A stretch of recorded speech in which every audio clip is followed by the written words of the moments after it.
அருமையானவர்களே, சந்தோஷமா இருக்கீங்களா? இந்த நாள்லையும் ஒரு அற்புதமான கர்த்தருடைய வார்த்தை. பிரசங்கி எழுதின புத்தகத்தில் 3ஆம் அதிகாரம் அதனுடைய 11வது வசனம் இப்படியா சொல்கிறது, அவர் அதின் காலங்களிலே எல்லாவற்றையும் நேர்த்தியாய் செய்திருக்கிறார் என்று சொல்லி பார்க்கிறோம்.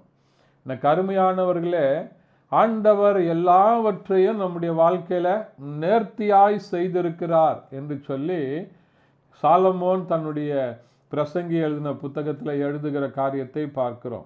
எல்லாவற்றையும் ஆண்டவர் நேர்த்தியாக செய்கிறவராய் இருக்கிறார். ஒருவேளை ஆபிரகாமை ஆண்டவர் அழைத்து உன்னை பெரிய ஜாதியாக்குவேன், வானத்து நட்சத்திரங்களை போல பெருக பண்ணுவேன் சொல்லும்போது 75 வயது. ஆனால் 100 வயதில் குழந்தைய கொடுத்தார். ஆனால் ஆண்டவர் குறித்த காலத்திலே அவனுக்கு ஒரு குழந்தையை கொடுத்தார் என்று சொல்லி வேதத்தில் நம்ம பார்க்கிறோம்.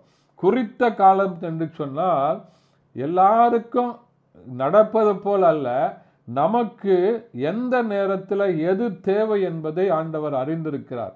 நம்ம நினைக்கிற நேரத்தில் அல்ல, ஆண்டவர் குறித்திருக்கிற காலத்தில் ஆண்டவர் நமக்கு நன்மையாய் செய்வதற்கு உண்மையுள்ளவராய் இருக்கிறார்.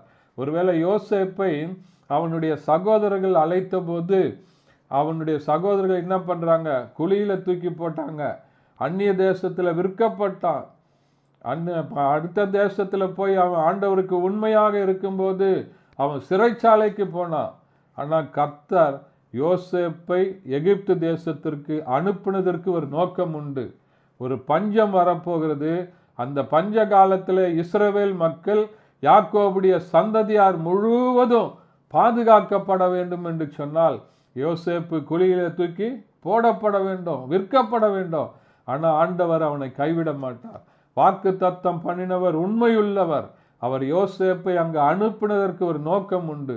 ஏற்ற காலம் வந்தபோது அந்த பஞ்ச காலத்தில் அவனுடைய குடும்பத்தை நடத்துவதற்கு முழு இஸ்ரவேல் ஜனங்களையும் அந்த நாட்களில் பஞ்சத்தில் இருந்து பாதுகாக்கும்படியாக யோசேப்பை எகிப்தில் ஆண்டவர் கொண்டு போய் ஒரு பெரிய பதவியில் பெரிய பொறுப்பில் வைத்தார்.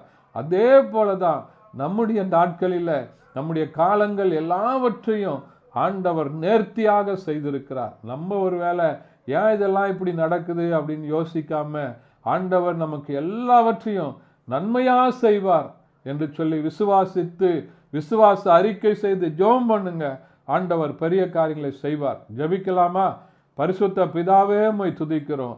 இந்த நாளில் கேட்ட வசனத்தின்படி அதின் காலங்களில் நேர்த்தியாய் செய்கிற ஆண்டவர் எங்களுக்கு நேர்த்தியான இடங்களில் பங்கு உண்டு என்று சொல்லி பார்க்கிறோம். அப்படியா எங்களை ஆசீர்வதித்து பெருக பண்ணுவீராக. இயேசுவின் நாமத்தில் பிதாவே, ஆமென்.